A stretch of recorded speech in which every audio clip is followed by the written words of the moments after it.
All right, welcome back to the Futurist New Deal podcast. And I'm here with a very special guest, David J. Kelley, who's a head research scientist for the AGI lab and a chief software architect for the Boston Consulting Group. A guy who's spent a lot of time over the years as a software engineer working on interesting problems relating to artificial intelligence. I'm really excited to be able to pick his brain a little bit. Welcome, David. How are you today? Uh, Thank you. Glad to be here, and I guess I'm doing pretty good. It's good to see you. Um, Nice to see you too. a mutual friend of ours, Raikon, suggested that I get in touch with you. But we've actually spoken a number of times on different chats about techno-optimist issues, and so it was kind of a nice coincidence that someone put us together, I think. Um, Yeah, but I thought that was kind of ironic, actually. yeah. Yeah, it's funny. I just interviewed him last night. We were talking about his book and about the longer term paths to technological singularity. And it was kind of an interesting chat. Mostly I've been in doing a fair amount of press talking about. I'm sure it was. I look forward to hearing it. Yeah, yeah, it's going to be. I'll post it this evening. Um, but yeah, he had a lot of interesting things to say. It was fun to take a break from policy matters or near-term futurism and talk a little bit more about the landscape of maybe many decades from now in terms of advanced algorithms. Um, Cool. you go ahead. No, I was just saying cool. Saying cool. Like I said, I'm looking forward to hearing the recording.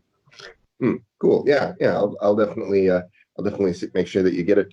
And uh, so you've worked on chatbots, and I feel that the applications of chatbots are almost all upshot. But in the wake of things like Cambridge Analytica, people are looking with the understanding that almost everything that we're seeing is good. What do you see as the any potential downside for advanced algorithms that can mimic human beings or intermingle with us to this degree? Well, so I've done a lot more than just chatbots. Just Yes, to set the yes. stage. The That's bulk of my artificial intelligence work has been around um, the kind of stuff Cambridge Analytics is doing or did do. Um, like Boston Consulting Group, for example, we use big data machine learning to develop. So, like, say you're a big retailer with 10 million products and you need a dynamic pricing strategy for that's separate for every individual product for every single market in the world. So that's 10 million times however many it's just massive amounts of machine learning. So that kind of thing. And then as well as doing, artificial general intelligence. So really scary AI, I guess. And um, if you're talking about the dangers of AGI or artificial intelligence, I would argue that AGI is less of an issue than the short-term dangers, especially by the government. We actually, Mark Wasser and I were at AAAI at Stanford last year, and we were talking about this. What would the real risk be, or the biggest risk? And we kind of joked around about what that would look like, and we ended up doing a feasibility study, which was published by BICA last year. And what we found is in a matter of 6 weeks, we were able to put together what was for us a very scary scenario because it was just so easy to implement. Like, mm, imagine instead of the AGI scenario, imagine, say, the government decides we're going to issue uh, a digital band, a little stainless steel band that replaces your driver's license. called a motivational bracelet. And when you start to make wrong choices, it could help you with negative reinforcement for wrong choices and positive. And then in the case of our example, we used uh, like if you started to vote for the wrong person, right? It could encourage you to change your vote by the generous application of about 240 volts, uh, uh, applied generously to until you made the right decision, um, or like if you made a right choice, you could positively reinforce right thinking with some kind of subdermal implant. We, for the research, that feasibility study, we went to the medical research facility in Salt Lake, and they suggested the use of subdermal MDMA microdoses. So it's Ooh. essentially you're getting a mini ecstasy hit when you vote for the right person or go to the right stores, or if the government wants to make sure people don't go to X store because they're not following some policy, they could enforce that.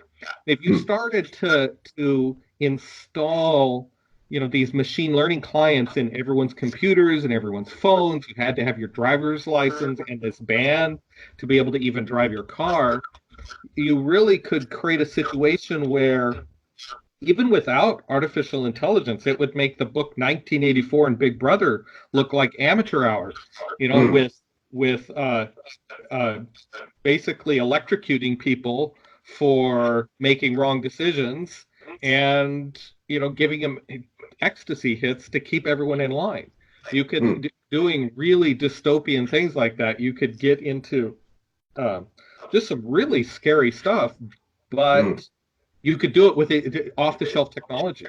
I mean, Yeah. we were able to pull this stuff just off the shelf, and it took all of 10 minutes to hack this little electric bracelet so you could use your an AI client on the phone to send commands to this bracelet to electrocute someone. Hmm. It doesn't have enough power to kill someone, but you could really, there's a lot of research around how you can use like electroshock therapy and things like that to do behavioral modification. And that's really the kind of stuff that I find, scary when it comes to the application of this kind of technology. Hmm. With an AI like the system we built, it might be self-aware, but it's not going to instantly become a million times more powerful without someone driving down to Fry's to get more parts. Hmm. Yeah. You trip over the cable and the thing is dead. Whereas this kind of stuff that you use to manipulate and control the population really, in my opinion, is a much more scarier scenario because it's so easy to do. Hmm. And it doesn't necessarily have to be, MDA microdoses or electroshock therapy.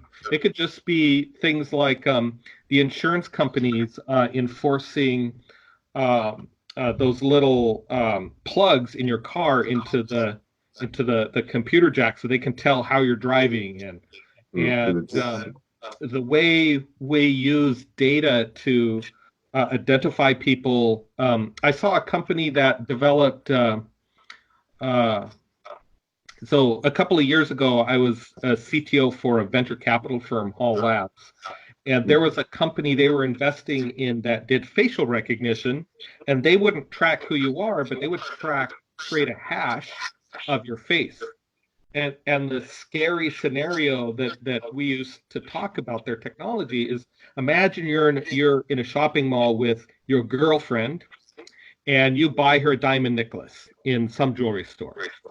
Now, a week later, you're across the state at a different mall and you walk by another jewelry store, and the whole front of the glass changes because it's a sign, and it's like, hey David, remember that diamond necklace you bought? Well, this week you can get a matching set of diamond earrings for 1999.99, and you're with your wife, Hmm. because Yeah. they're able to do a hash of your face, and they've tied it to your purchasing behavior, and then that's stored on the cloud. And so from my standpoint, one of the solution to a lot of this stuff is, I think, somehow forcing the government and companies to not track individual people. And it's not like you can't use that information for good, but even things like Safeway loyalty cards, when you start collecting more and more and more and more data, you create a problem where it's so tempting for a company to use that. And they might not, I don't think Safeway is using your purchasing behavior to commit evil, but the more that data is there, the more there's a danger for abuse of people's identity, or the fact that you can match identity to purchasing behavior. And then when you start getting like biometric data, doing facial hashes and tying it to camera systems, and then now the government can get a subpoena and just based on traffic cameras track you around the city and know what you're doing when. Hmm. And then It's if a someone reason why some people don't use. I did a 23andMe ancestral DNA analysis. It was kind of an interesting moment for me, but it's a reason why some people don't use those things is because those awful lot of those companies and similar companies are sharing that metadata with insurance companies. They're selling it around here or there, and it has serious implications for people's privacy and like what you were saying about this kind of micro targeting in some kind of augmented reality system. It wouldn't have to be pop-up ads in front of your eyeball to be this is your constant stream of consciousness. It could be manipulated in subtle ways where you might not realize that you we are being influenced. Yeah, I mean, so another example is prior to Hall Labs, I was the CTO of a different company for 5 or 6 years, and have you ever been inside a Microsoft retail store? Sure. Okay, so there's a screen that wraps around the whole inside of the store, right? Mm, Okay, so I helped design the systems in that store.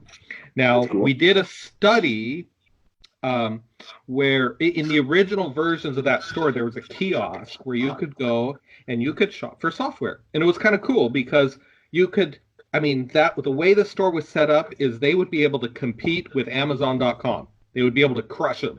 And the way they could do it is they literally had a whole DVD factory in the back. You would be on this thing and you could have million titles of software. You pick it up, you say, I want to buy this, and then this robotic factory in the back would manufacture the packaging, burn the disc, and 10 minutes later, it's like a Star Trek replicator, and here's your software, right? Mm, Now, one of the tests we did was uh, uh, was when you were browsing in a software category, you're focused on the kiosk, up along on that digital screen that wraps around the store, we would have packages of software that were the top titles in the categories you were shopping in. And what we found in doing user studies with this is even just that tiny little usage, once someone realized what was happening, it made them mm, uncomfortable and less likely to buy. mm, mm. And it's this kind of you know abuse. It's not even abuse. Microsoft wasn't trying to abuse it. It was just thought this was kind of a cool tie-in, and Mm, but it's this kind of thing that will increasingly make people uncomfortable when they mm, realize that they're being monitored. mm, And we're going to get to the point where you're going to your Amazon purchasing behaviors is going to show up on digital signage when you're driving down the freeway. mm. Yeah. Yeah, that's that, and it's interesting to what you said about the this MDMA compliance device. 'Cause, the iWatch is just kind of upgraded to some degree where now it's a more thoroughgoing and a completely constant health monitor. It's monitoring your heart rate and other bodily systems in real time just by having this watch on. So there's upsides that are significant, There's downsides that we absolutely have to plan for, even if they are a smaller fraction of the concerns. And what you said about the United States having a social credit system where with physical punishments or rewards, as the case may be, it's not. It's the technology already exists, and there's already China has a social credit system.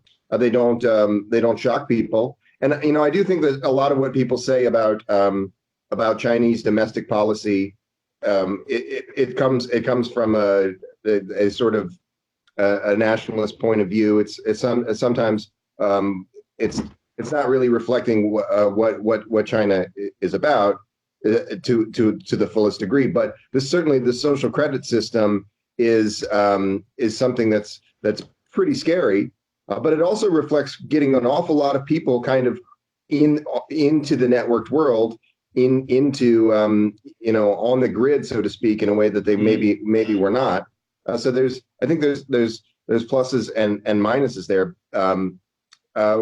Where do you see there's a diminishing rate of returns for techno progress? There is it good? Yeah, even if there's some flaws in the system, to be getting as many people in the networked world, getting as many people on board, even if it is in some ways through some pretty unsightly measures like a social credit score. So, can you reframe the question a little bit? I mean, Sure. Well, I was talking to our mutual friend who's a techno-singularitarian. I think you and I both have some techno-singularitarian ideas. We want to see techno progress advancing at a pretty quick pace. And people, for example, people are a lot of people that I know are very critical of Pentagon bloat and of Pentagon spending. But DARPA itself has been an enormous incubator and driver for these technologies, which are now allowing people to be connected in this way. I think of social media and even some systems like this as also force multipliers in getting more people engaged in the network world, and maybe becoming citizen scientists or citizen engineers, or just kind of more on track with techno progress. We're kind of talking about the positives and negatives of that. Where do you see something like the very first thing that you described, or micro targeting in general, fitting in on that? so in terms of like social media and websites and various online communities, I think that's great. But I guess I'm a strong proponent of making sure people own their identity. Mm, I don't believe that we should uh, really allow the kind of identifiable information that allows for micro-targeting of ads. I mm, think that's a really bad trend, and mm, I think that is something that, as a transhumanist, I'm against because of the tendency for abuse. Cambridge Analytica being a prime example of mm, real world abuse. I think a lot of these things that the internet enables, like social media, is great. We want to encourage more citizen scientists. We want to encourage people to move kind of a transhumanist vision forward. But I believe people should own their identity, and I don't think the government or any other organization or agency should be able to use it the way it's being used today. The ability to manipulate elections. It's one thing if I'm going on Facebook and I'm trying to campaign for my thing that I believe in. I should have the right to do that. mm, For a company to be able to micro target males living in San Francisco that work in three different companies that are between the ages of 30 and 45 that have a medium income of 150,000 or more that um, also believe in X, Y, and Z is too much. You Yeah, know, I and this is very real. This was oh, it's a big absolutely for real. the last three elections, and particularly most notably in 2016. And I mean, just to put this in context, this is basically $1 billion operations. In a word, being able to create a lot of artificial personalities who appear to be real people, or manipulation of this kind with micro targeting, so that they're able to inundate some specific area or issue and influence it in this is kind of the most extreme, one of the more extreme examples of money as speech, and it kind of takes on a different tone in this particular hyper capitalist space. But yeah, that's it is extremely troubling. And I before people were talking, I don't know how realistic this prospect is, but some candidates in the 2020 election are talking about breaking up Facebook, and also in the same breath, Amazon and Google. But before that was even a discussion, before Cambridge Analytica was on everyone's tongues, I remember reading an article that said that based on this colossal amount of personal data that they are aggregating for people, and also based on the kind of the nature of this service, that Facebook should Facebook should basically look at paying people, that people should be paid for having this amount of data taken from them. What do you think about these? There's who was I talking to the other day? I was talking to Dan Behrman, a Libertarian Party candidate for president. A pretty interesting guy, also a programmer, and he was talking about working on a company that's aspires, as many do, to be this sort of decentralized Facebook. Facebook that's not run by a corporate behemoth, but that is a sort of more of a user initiative. How do you see that sort of thing evolving as those protocols become more realistic, as the software design becomes more realistic? Is that You something you mean see? in terms of a distributed uh, like social media platform? Yeah, Or, yeah, what? I mean, It's perfect. It's perfectly plausible. I think the issue is how do you fund and pay for it, mm, and how are you going to get enough traction? You know, mm, right now with Facebook and Twitter and LinkedIn, breaking into that social media space to become a big player is going to be really difficult. And yeah. and frankly, uh, I, until they break a certain barrier, I don't know that it's worth for me to really invest in or look at these other platforms until after they've broken into that at least the top five. Mm, It's just there's too many hundreds of people trying to do something, and mm, without a platform that commands 10% of the population or something, it's just a waste of effort in my mind. mm. And Um, that's a pretty apt description of some of these that actually are run on those principles. They have users in the tens of thousands rather than the tens or hundreds of millions. yeah, And until they're in the hundreds of millions, what's the point? They don't count. yeah, Um, yeah. and I'm not, and I don't mean to denigrate the ideas that they're trying to propose. It's just the amount of gain I get from like using a platform like that just doesn't make sense. Mm. It's a shame that the ideas and the protocols didn't exist in 2008, when it was a little bit more of an open marketplace. But just having the AI behind having a feed like Facebook has was a pretty big advance in terms of a program. It kind of brings to mind, actually, in talking about these next generation concepts, it does bring to mind the Neuralace. And Elon Musk was in the news last week. He did a live stream with a lot of these designers.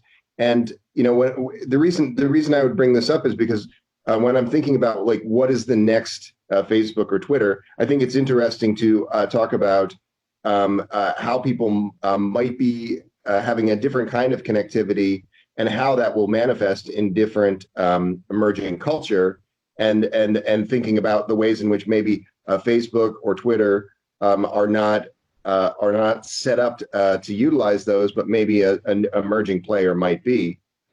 What is your impression of Neuralace? It's a small surgical procedure. It's going into human trials within the next year or so for otherly Well, able I, people. I I think that's great what Elon Musk is doing. Um, I absolutely support what they're doing. I think that it's a long ways off before it's commercialized. Mm, It's not a short run thing.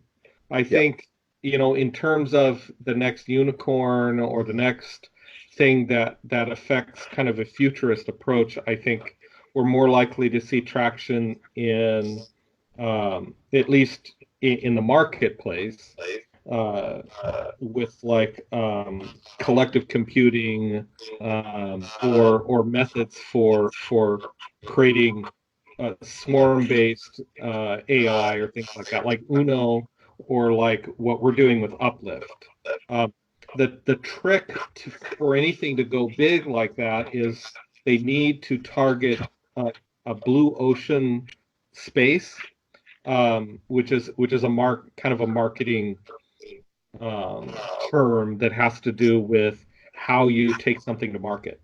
I like I hope with what we're doing with Uplift is we're targeting a market that doesn't exist, that has a potential to use AI in a way that allows companies to embrace automation and embrace the technologies that are causing people to lose jobs, but actually create more jobs in the process, and create these kind of meta organisms where people are not just going to a job to work, but going to a job because that's what they do, and allowing them to work less, make more money, and have more resources to begin with.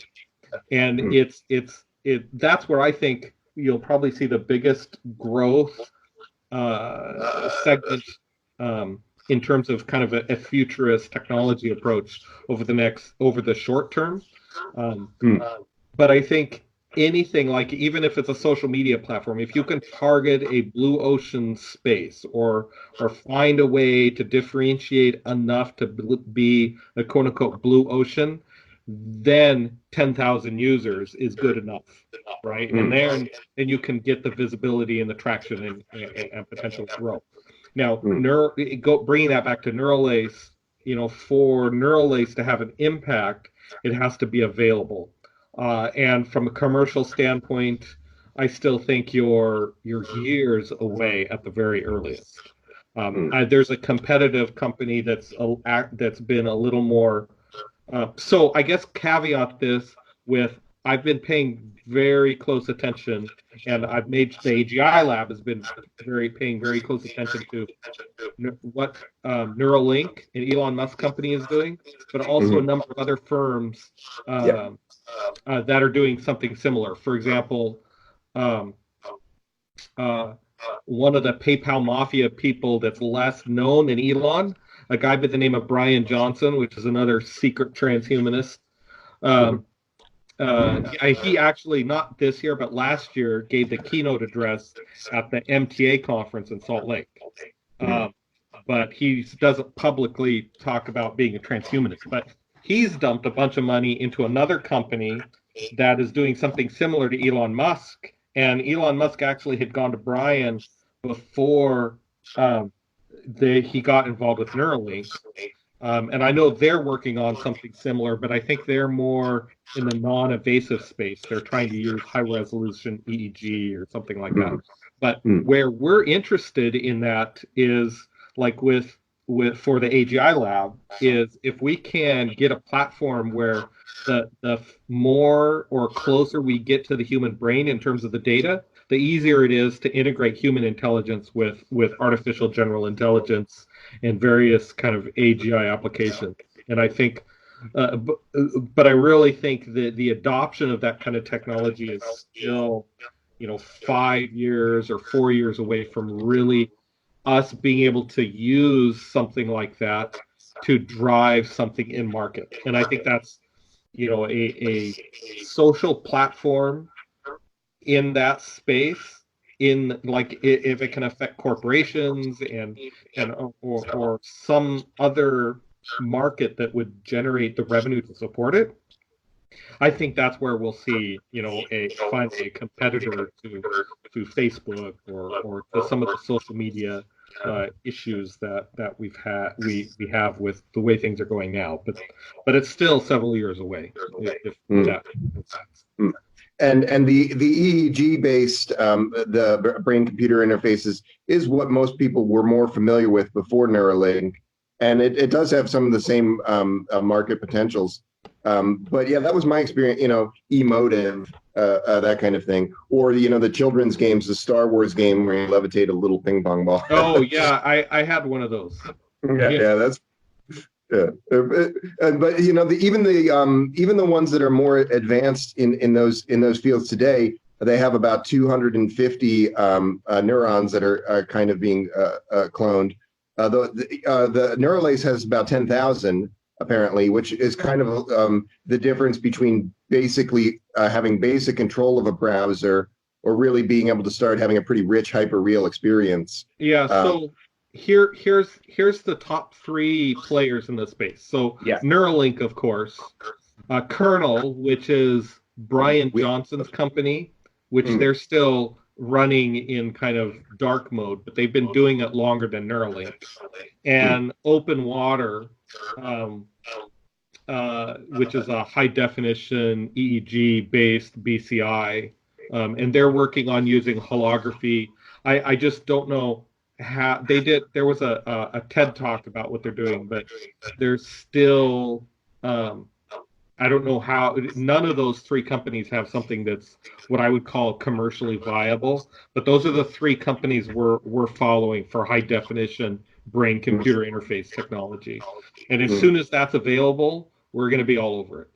mm, Now, in the midterm, what I think will enable some of these collective intelligence systems in the near term, and what we're using, again, this gets back to what we're trying to do with Uplift, is augmented reality. And right now, the two really good platforms for that are HoloLens and Magic Leap.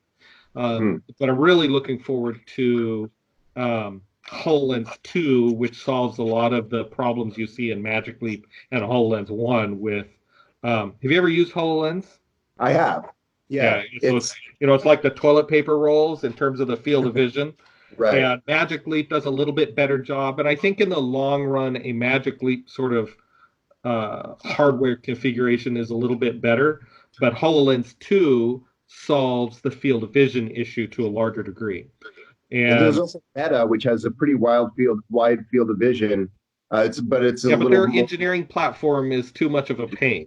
Mm, That's they're like they've got some good ideas, and they have kind of like the father of cyborgism mm, on their board, or he was their chief scientist or some such thing. But um, with HoloLens and Magic Leap, they both use Unity, and being able mm, to use a development environment like Unity makes the engineering cost or the time to market for engineering much shorter, and so you'll get just infinitely more adoption. I mean, you can do Unity already for some of the game consoles for Vive, and then for Magic Leap and HoloLens, and engineering environment like that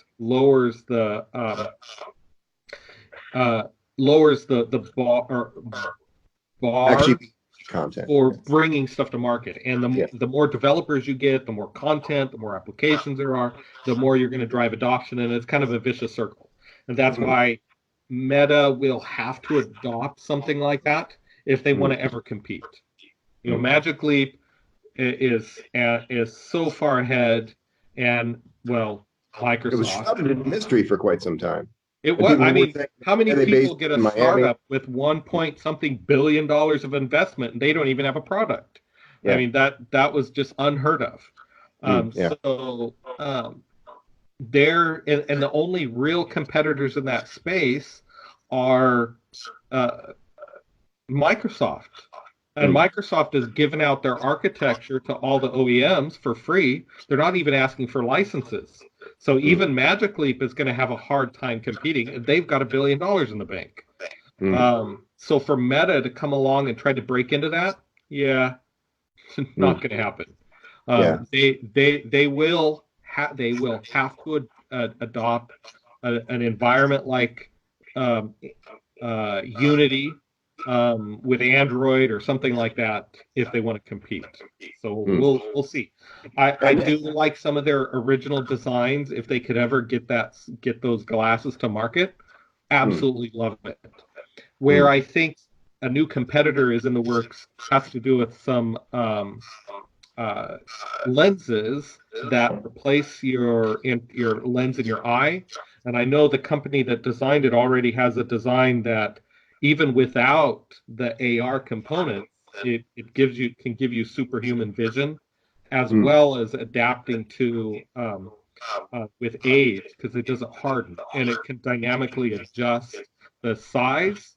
And they're working on getting the pixel. So you might have like I have these reading glasses, but I could wear a frame like this without actually the lenses that would mhm, provide power to those lenses in my eyes. And then mm, um, the inner ear, each side you can pull so many millivolts of power off of the inner ear to power subdermal um, brain computer interface and tie that to like something like a cell phone, and you've got full blown AR that could compete with HoloLens and that sort of thing. But that gets back to the 5 year mark or the 6 or 7 or 10 year mark, and now we're talking about Neuralace again. So by the time like Neuralace hits the market, you'll also have this full blown AR and your brain implants, and you'll really have some cool stuff. But I still mm. think that's a little bit in the short term. It's AR um, and Well, uh, it's interesting. I mean, I didn't want to bring up Neuralace because I'm so preoccupied with wetware or brain-computer interfaces, but rather relating it to what you were saying about collective intelligence systems, and a few thousand users on some of these new social media networks that we're talking about. Maybe not that interesting, but a few thousand users doing something in a space with these productivity force multipliers. People, well, we people. Yep, go ahead. we've already created in our lab an artificial superintelligence based on collective data input from just 30 users. Mm, We did um, the kind of peer-reviewed summary of that research study goes live in August at BICA, but it's so relatively straightforward to take like this AGI cognitive architecture. And what we did is we ended up using it's just a training harness originally designed to help humans teach the AGI different cognitive models more rapidly because like with the icon that we created, it was just so time consuming to teach this thing anything because it starts off as a blank. It's like a newborn baby. You're trying to teach Newtonian physics to a newborn baby, and you're going to struggle for a very long time. And that's how mm, it was.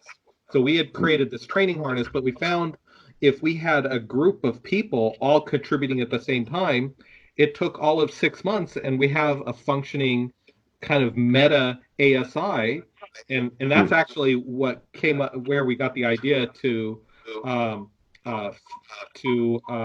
engage this company Uplift, which actually now we're using a functioning artificial superintelligence. I mean, it is a meta AGI, but it does have its own internal cognitive self-awareness separate from the people that contribute to it. Mm.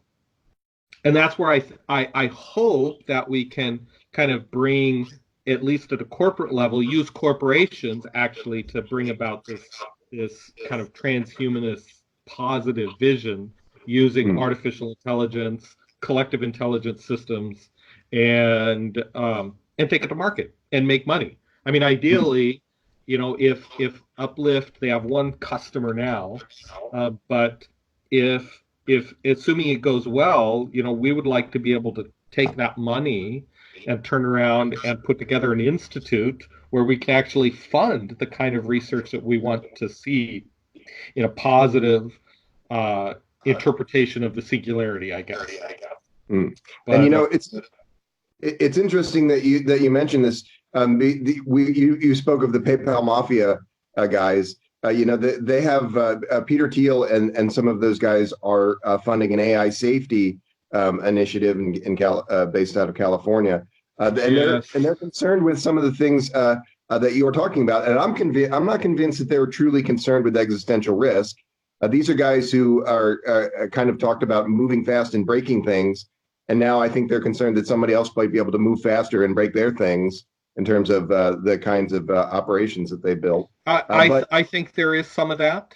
I mm, think there's a lot of talk of doing regulation, and I don't know Peter Thiel personally, and I don't even know Elon Musk personally, but I do know Brian Johnson personally, mm, and I know that he's trying to do the right thing. He's mm, put his money where his mouth is and is trying to fund positive stuff with like the company he funded Kernel and mm, he helps the MTA and he does all this other really positive stuff. mm, And I believe Elon Musk is in that vein. Um, but some of the other people we see in Silicon Valley and with some of the push towards AI fear mongering, it's not AGI that is the problem. It's the abuse of big data and machine learning that mm, is the problem. It's the abuse of people's identity and of people's data. And mm, and I just don't. It's just like the reason that we at the AGI lab want to stop people from blocking our research. They're trying to do it to stop people so they can't run as fast as them, like you mentioned. mm. You know, Yeah, and I guess my view is I don't want to stifle innovation. There yeah, is no reason to think that tomorrow some computer is going to wake up, declare itself God, and suppress humanity or fire all the yeah. nukes at each other. The It's just concept of machine consciousness. I mean, obviously, you've developed something that has a high degree of autonomy and intelligence, but the concept of machine consciousness itself, I view as a red herring. I mean, the idea of consciousness generally is a little hazy. Well, But it is a little hazy. The industry can't even make up their mind. I mean, we had to just so we had a baseline to work from, we had to come up with our own definition and our own ways of measuring it and our own ways of quantifying it so we could have just something to base it on. mm, If you look at how people measure human consciousness, it's all a bunch of subjective mumbo jumbo. It's I'm, um I mean, I'm convinced that there's really not such a thing as consciousness. It's just an interaction effect, a feature of having a lot of neurons and having the basic autonomy that's shared by all living organisms. And That we may kind be. of react, I would argue that there is consciousness, but it is a collection of things working together. mm, It's not like a blood type. Consciousness yeah, is not a a single thing, but a system or collection of things. yeah. Um, There's not going to be one benchmark that you're going to meet with when you have a GPU of a certain speed or a certain no, arrangement. no, never.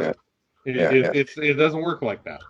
yeah. Uh, But I mean, but I still think that the concepts. of autonomy and superintelligence being controlled by human beings, which are ostensibly conscious, is much the same thing as an artificial singleton in practice. Has the same set of concerns and things that we need to be discussing.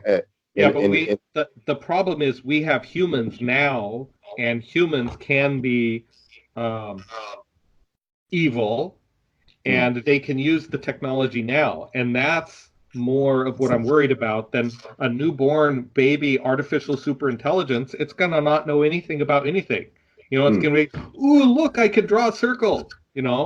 And where humans are the one that's going to be snapping responsibility bracelets onto people and electrocuting them if they vote for the wrong person. Yeah, That's the real danger. It's just that weird is the scenario. distinct. Yeah, yeah, Uh, and Isaac Arthur, who I'm interviewing tomorrow, he's written about dumb superintelligence. One that's has a high degree of sophistication in certain arenas, but is easily manipulated by bad actors in others. That's the kind mhm. of thing that kind of a possibility that you're talking about. The reason why these collective intelligence systems are of such interest to me is also because for as long as we've had transhumanists and extropians and techno-futurists, we've had people talking about things like seasteading or planned communities.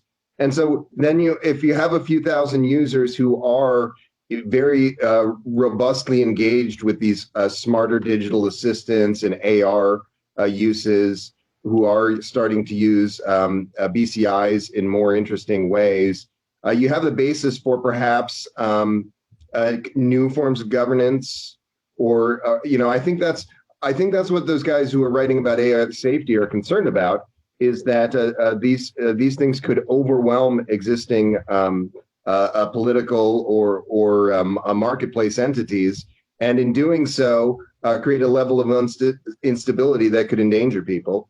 But I think also, on the personal level, I think some of those prospects, aside from the instability, would be of great interest to transhumanists. Yeah, The ability. I know for me, I'm not necessarily opposed to less government control and less of the idea of a state and the less idea of regulation and this kind of thing. I think humans are perfectly capable of self-governance to a large degree, and using technology to make it better uh, Hmm, is is perfectly reasonable. I think pushing it forward, like where I've dumped all of the kind of my effort into the use of collective intelligence in corporations, just because I think that's where we can make enough money to make it kind of a self-perpetuating thing.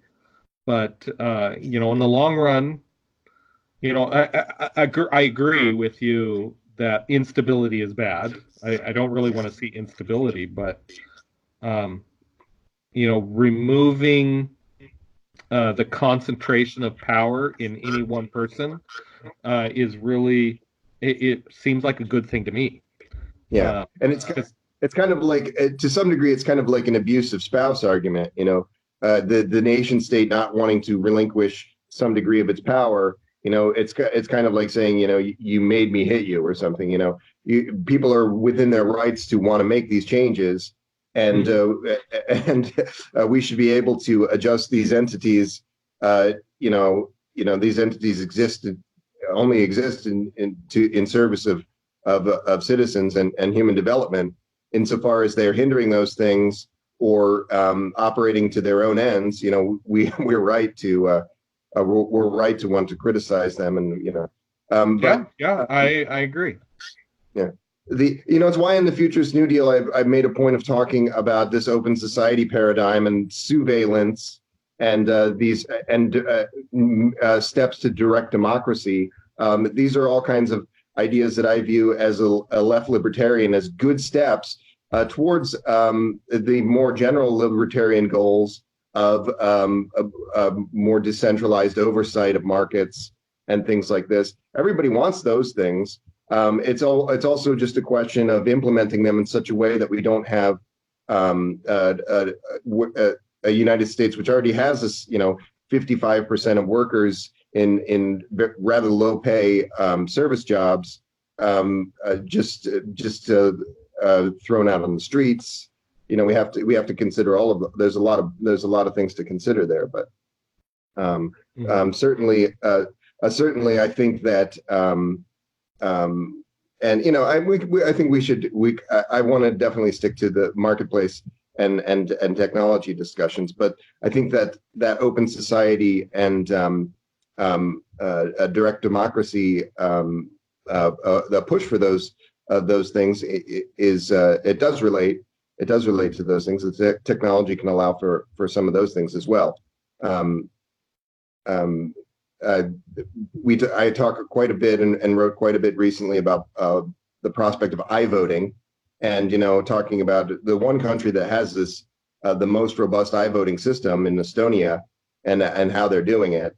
And we don't. I think it's just good to be having these discussions and talking about where the technology can go, because there's a tendency for people, particularly in certain areas and certain disciplines like political science, to be, I think, overly techno sluggish, to be overly concerned of some kind of a nostalgic type things, as it relates to government, and that is itself a big inhibitor of techno progress. And but I don't profess to have um, every single, no one can predict every single outcome, but I think just having the conversations is of value. Um, so it's funny that we brought up Colonel and Brian Johnson, because this also came up in the context of BCIs when I was talking to Lincoln Cannon the day before yesterday, and a wonderful talk. No, that Yeah, was yesterday. Lincoln is actually friends with Brian. They grew up across the street from each other. Yeah, and that is a great company, and a little bit different. People. I think it's the reason why Elon Musk is bringing this technology up for ordinary users in the context of a sort of AI arms race. He's saying that this is how human beings stay in the driver's seat of artificial general intelligence, is by using something like Neuralace that gives people as a group the ability to manage something this sophisticated, because it's hard. People have a mental block about this. It's surgery. It's brain surgery. It's not terribly invasive. It's kind of outpatient, but it's still brain surgery. So they kind of have to present it in these terms of talking about something that's worse than that sort of thing. And that's what guys like these guys that are using more EEG based technology, or guys like Kernel or Open Water, they probably will have an advantage in having taken some different approaches to that. Well, I look forward to seeing what they can come up with. I know that that kind of technology, like with our collective intelligence system, would really make it an order of magnitude more powerful. Hmm. And so speaking of these kind of sea changes, we talked about AR, and AGI, and also BCIs. Do you see any other sea changes on the horizon, in advanced algorithms, in speaking of the next coming years or decade or so? Well, I think the bigger developments are going to come with larger scaled cloud resources. It's Hmm. not that it's a major change, but I mean, you'll see costs go down. You'll see IoT to continue to become more ambiguous, and the kinds of data analysis of big data will become easier and easier. Um, I Hmm. think I think the actual application of collective intelligence systems is probably a bigger game changer in the short run over the next, 3 years or 5 years, um, Hmm. before you start to see, like your direct brain computer interface adoption. I think there's some good things and bad things that'll come out of that, but um, the big changes will be um, will be around those collective intelligence systems. I think, the big change I would like to see is through this project we've funded called Uplift, which I know I mentioned a couple of times, where we're able to make companies be almost an extension of the employees in many ways, where we improve the compatibility of the company so they make a lot more money, at the same time making the employees more efficient, making them have to work less, but at the same time having a high value for the companies themselves that now become self-aware, independent cognitive agents unto themselves. And I Hmm. think theoretically you could have a wide scale adoption within 3 years of these kind of collective intelligence systems in corporations, where the corporations themselves become self-aware entities. And I think that potentially is a change that I know we're trying to engineer. I will see how well that happens, but I think the potential is there, and I think the potential is greater in the short run for that sort of thing than any other earth-shattering developments, which I still think are several years away. Hmm. And I think in the transhumanist community, there's sort of a kind of a hierarchy of goals. At the top of that is something like life extension or longevity, escape velocity. For it tends to be the organizing principle of this community, and maybe second on that list, or maybe I don't know, third or fourth would be something like full automation, a society where AI and automation is advanced to such a degree that we really have a full mechanization in a lot of industries and in smart city context, driving Well, and that's driving development as well. a How lot of how the are we on that? a lot of the population is afraid of things like that, like full automation and where their job's going to go. And I think again that gets back to why we're trying to do things the way they are, or the way we're trying to do them, is so that people can embrace automation without losing their jobs, so they Hmm, can embrace the technology, and it solves a lot of the problem, like universal basic income. If hmm, a company needs humans like it needs any other resource, and it's the humans that drive the cognitive super intelligence that runs a corporation, even if the humans aren't doing anything else other than interacting with the super intelligence that is the corporation, they're hmm, still needed and their jobs become secure at this point because hmm, it can't function entirely without them, even hmm, if they're not really doing any work. hmm. Yeah, Uh, and and and and and I'm someone like Ray Kurzweil would say that this is a good problem to have, that full automation would lead to such increases in quality of life that the loss of jobs would be not really on anybody's radar. But at the same time, there is going to be some period of years before this people are seeing those benefits directly, where they still may be losing their jobs. And it's why I've described the basic income that is in the Futurist New Deal as a stopgap solution. It's not well, something that exists. I think like with Uplift, the idea is to not need the stopgap, to Mm, just skip that downside of that transition from full automation, from where we're at, by adopting it in such a way where the stopgap isn't even needed, mm, because the people are needed. They still have jobs.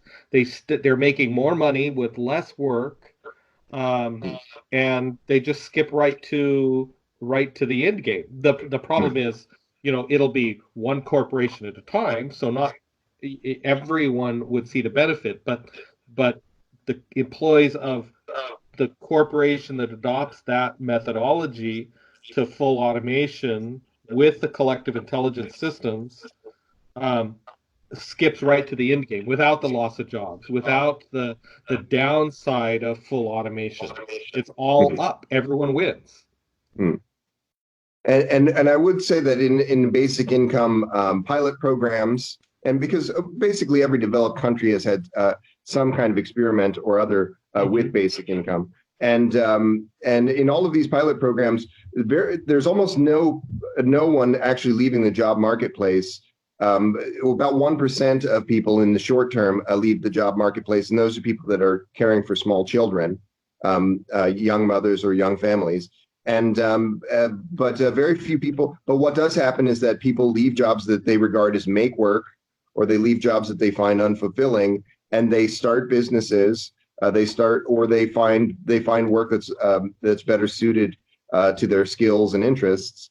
And that is the thing that tends to happen. And that would be an enormous improvement in people's quality of life. Aside from these starkest concerns of keeping the wolf from the door, there's a lot of good that comes out of this, and just in building out the real economy, and allowing people to participate in new marketplaces in a more real way. There's a lot of people who would be um, uh, working on apps, or working on things so that they haven't been able to work on because they have to just make their car payment and their mortgage. Hmm. And I think that by allowing them to do that, we do contribute to techno progress itself. But I'm willing to concede that the way that the thing that works is ultimately the best choice. And if the thing that works proves to be a market solution, then I would be overjoyed. Well, I think a market solution can work, but that's not always the case. If there's a lot of different factors that go into it, I want to see it happen a certain way, but I'm not really a good salesman. I'm just a tech guy that likes to do techie things. And I'm not sure that I'm the one that would be able to sell the idea just because I'm sort of, you know, a tech nerd. Mm, Um, but if something like that can gain momentum in the marketplace, and it can be market driven, and the thing is, it would also undercut a lot of government control. The more we take social programs out of the hands of government, the more things are self-perpetuating and market driven and community driven, but in an organic, non-government structured way. I think the better for everyone. And then mm, over time, the controls of the state just sort of evaporate, mm, and humanity can move forward with with without that. And I think that would be a good thing, frankly. mm. Yeah. Whether And that's I think that digital democracy is the best way to start to move towards that. I think that it then will lead incrementally to more voluntarist it and could, sort of it could. minarchist frameworks, in a way that some other some of the right libertarians that I've interviewed recently, they have policy initiatives that I think they make a good statement in and of themselves, and I think it's worthwhile for people to promote these things that they have strong feelings about. But as an actual series of policy stratagems, I see other approaches that would lead to the kinds of outcomes that they want more directly, in, Mhm. in my view. But ultimately, I do think that we are moving towards a society where that power base, that nation state power base, will be undercut, and I think with good reason. The nation state is a dangerous and oppressive entity in a lot of Or ways. at least it can be. Yeah, it certainly has those the personality traits. um, yeah. I thank you for so much for taking the time out of your day to talk about advanced algorithms and the marketplace. This has been a really wonderful talk, David, and I'm so glad that we got a chance to talk at greater length. I will provide a link to Uplift in the description of this video. Is there anything else that you'd like to say about the companies that you're working on, or descriptions of these? Well, no, I mean, think I brought up the stuff was related to the topic. Mm, I admittedly I take a very market view of things, and that's why I haven't been, the biggest say supporter of transhuman politics. And it's not that I don't I believe in the ideas of transhumanism. I just don't think uh, I want to see adoption. That's the biggest thing. Is I want to see things happen, and I want to see results. mm, And in my career, that's it's been about results. If things don't work effectively, you set them aside. And I just, unless you can actually create the change, I struggle with the like doing transhuman politics without a budget. How is that going to work? You know, mm. um, Well, that being that being said, if someone could make something happen, then I'm all for it. We're mm, one way or the other, the future is coming, whether we like it or not, mm, and we need to educate people. We need to move the needle forward, and we need to remove the roadblocks that'll cause us problems, like oppressive governments, mm, or the abuse of human rights, or um, the fact that people are starving on the streets in the 21st century. This is mm, just crazy stuff. mm, Um, mm. And the hundreds of thousands in this country of people living on the streets, as something like what, like 1.3 million Americans.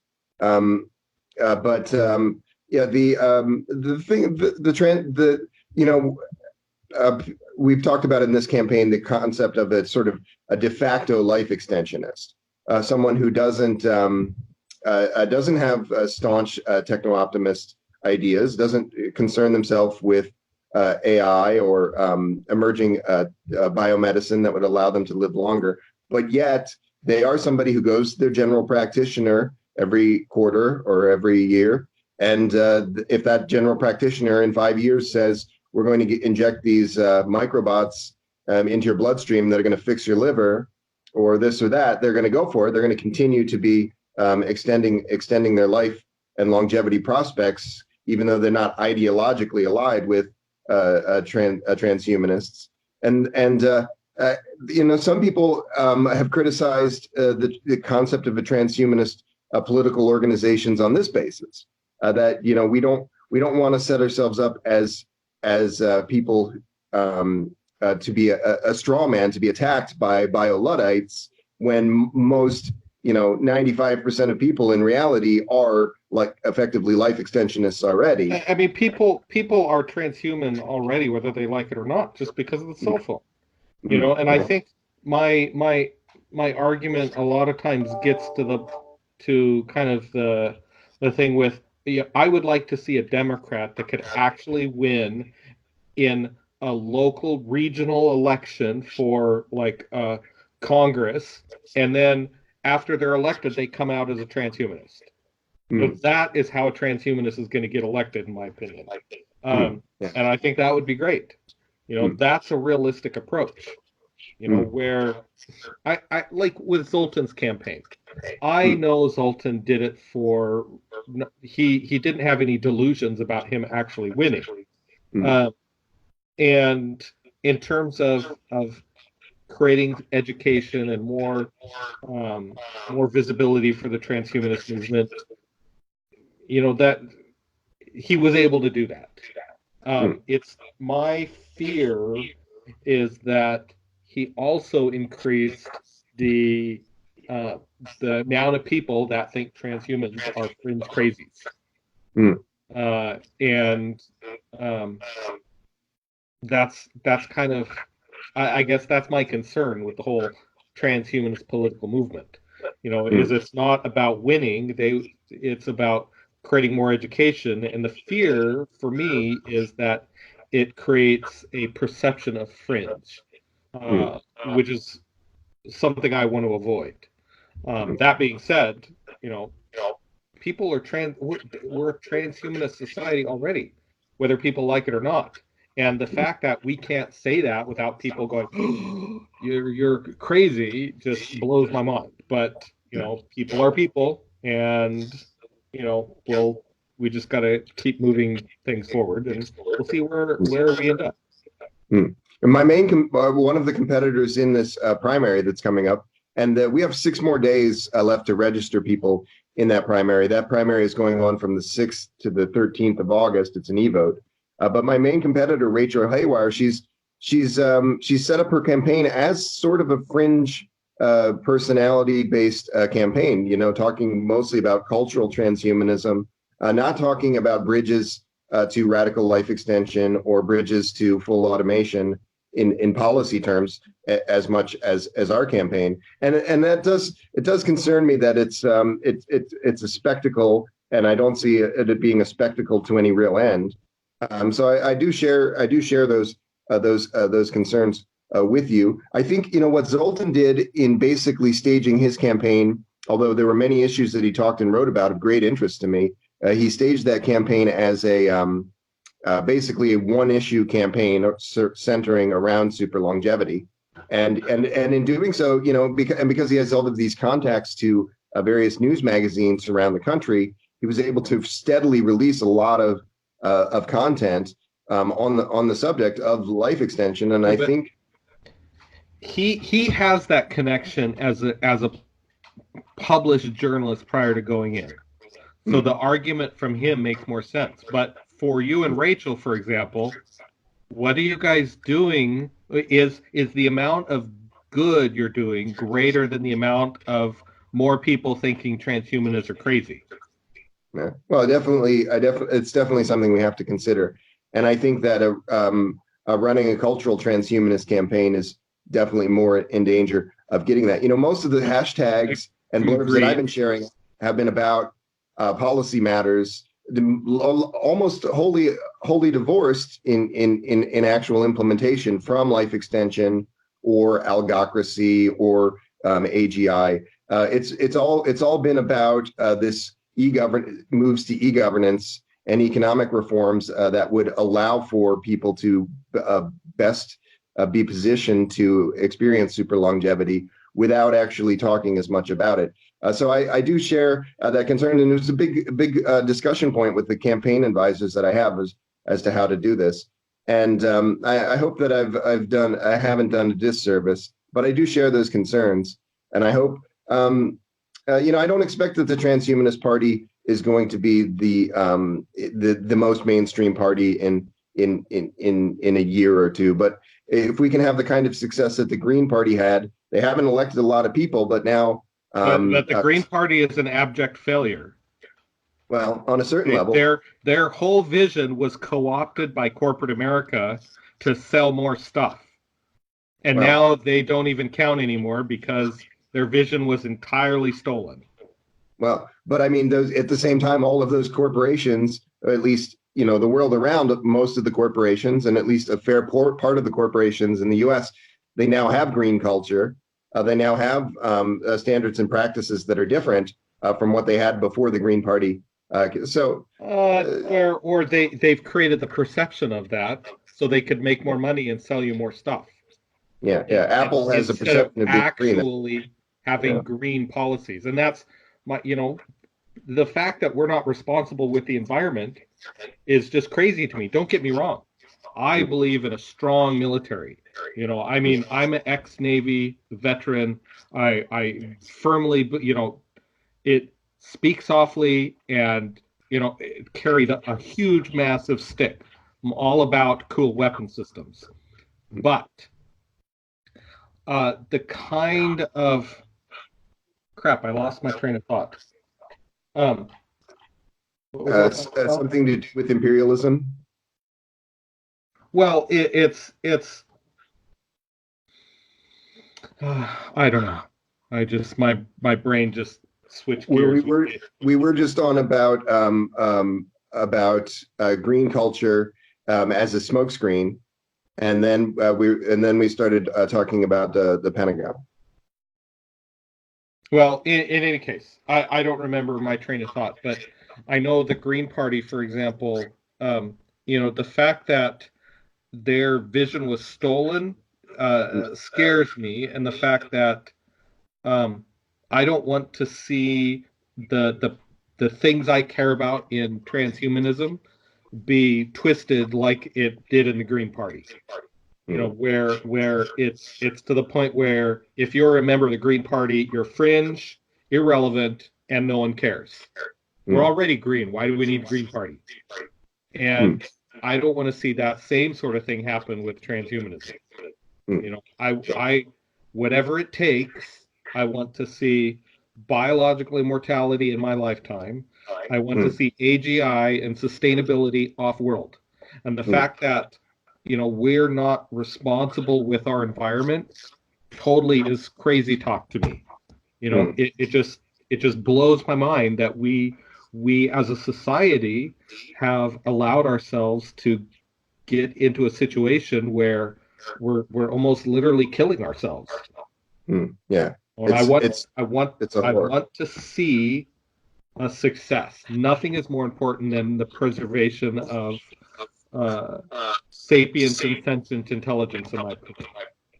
Mm. And mine as well. I'm speaking to Isaac Arthur tomorrow about these off-world prospects in the near term. We're talking about a prospectus that I worked on with a Russian team that is for a low-cost industrial space elevator, and it doesn't allow for space tourism in this first iteration. It also doesn't. It's built out from the International Space Station, and it doesn't have a full tether going completely to Earth. That design requires a different material science than currently exists.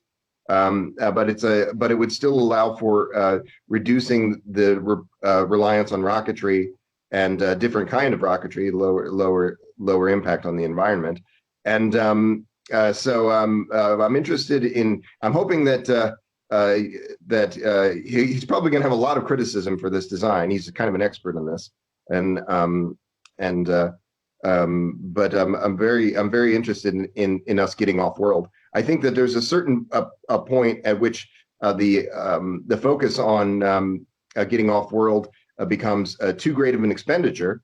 There's I would bio. I would disagree. It would be worth half the human population starving to death in the near term if we can have a small colony sustainable on Mars. Oh wow. And the Um, reason I believe that is long-term survival of the species should trump near-term benefits. mm, And I would put the survival of the species uh, over, it's if we always care about everyone first, we will never get to the point of being sustainable off-world. mm, There's always more we can do for others. And mm, and while I want to do that, it's more important to be sustainable off world mm. Well, because at I some think that if we look at a timeline of getting off world and the kinds of other force multipliers that might increase those efforts, I think you and I would probably be looking at a similar kind of wish list as to when and how that would happen. But I do think, what I brought up was a super edge case. yeah, I don't want anyone to starve, yeah, but heaven forbid. But at the yeah, same time, yeah, I would probably cancel a lot of social programs and probably NASA's budget and give it all to SpaceX because they're more likely to get to Mars than anyone else. yeah. I would Uh, definitely be rejiggering NASA's budget too. yeah, uh, yeah, there's a lot of rejiggering. And if you look at the national budget, we spend most of the money on social programs. And then they act like when they talk about we're going to cut the budget, they're talking about a tiny 20% that includes the military. What about the whole rest of the budget? It's like everyone has their sacred cows and their pork belly spending. We're not going to touch that, but we're going to focus on this tiny little section of the budget that everyone they call a discretionary spending. We only want to talk about cutting the budget for the discretionary spending stuff. When 90% or I don't know, I think it's actually 70 something, whatever that huge chunk is that they can't change, well, why can't they change it? There's got to be well, other solutions. a lot of that tax base is effectively going into subsidizing pretty pretty big corporations, and a lot of them in 20th century business models that are kind of outmoded, fossil fuels and things like this. We're still subsidizing them. That's a And bigger that's piece of the. crazy. Why are Yeah, we doing that? That's just yeah, yeah, insane. yeah, yeah. It really is. It's not in keeping with any techno progressive goal that I can articulate. It's It's it not it's it is just it's it is not just lost. anything Yeah, intelligent at all with yeah, anyone. yeah, yeah, yeah. Um, yeah, the space thing is definitely of interest. I think that we have a kind of ticking clock on a certain in a couple of different arenas. Like we have acts of gods, so to speak, of solar flare or all of those kinds of things.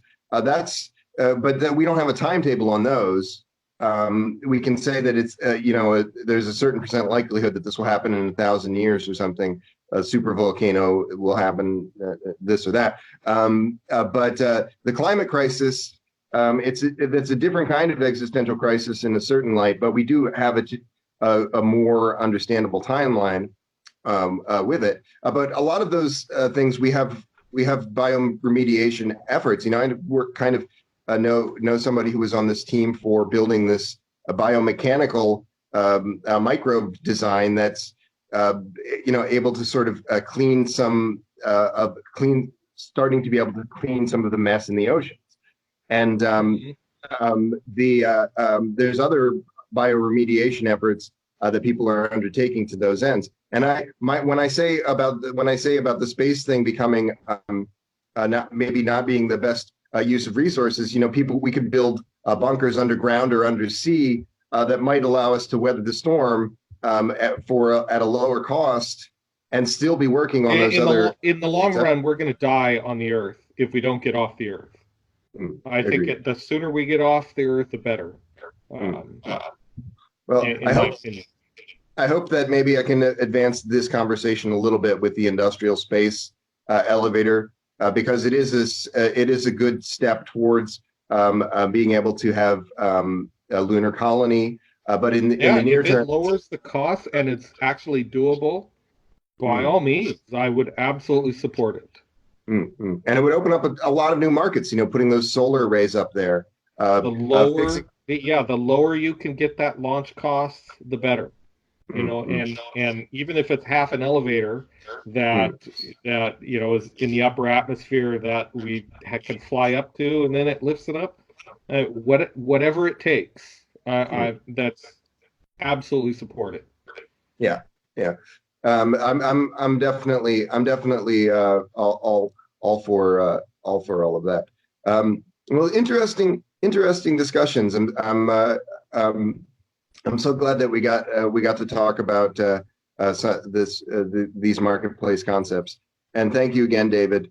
And I don't take it to heart that you're not a transhumanist party member, and I share most of those concerns myself. But I think that it's something that we can just look at as as much a kind of I don't like this word, but it's political theater. Advancing some of these ideas. About the concern of being viewed as a lot of nutcases. I think of the Louise Brown, the moral panic around the test tube baby. People were very concerned that this was going to be a grotesque, that it was going to be a mad science travesty. But then when the test tube baby was born, all of those concerns just washed away, and people had made this great move towards the awareness of and acceptance of this part of fertility medicine. And I see life extension as being far less controversial than that potentially. And I think we can have a certain degree of latitude in promoting life extension concepts, even if it is in ways that are a little operatic, a little Mhm. outlandish, because ultimately the main thing is that those people have those words on their tongue, that they're talking about life extension, and at such a time that it becomes a realistic prospect for them, they've considered it and maybe even have some ideas as to implementing it in policy terms or Well, in I would terms. love for you to prove me wrong about this whole transhumanist party thing. You know, I if if we could actually get some transhuman policies adopted, that would be spectacular. Mm-hmm. I agree, and I hope to we'll be working on that, and the proof is in the pudding. We'll see what happens. Um, Okay, very good.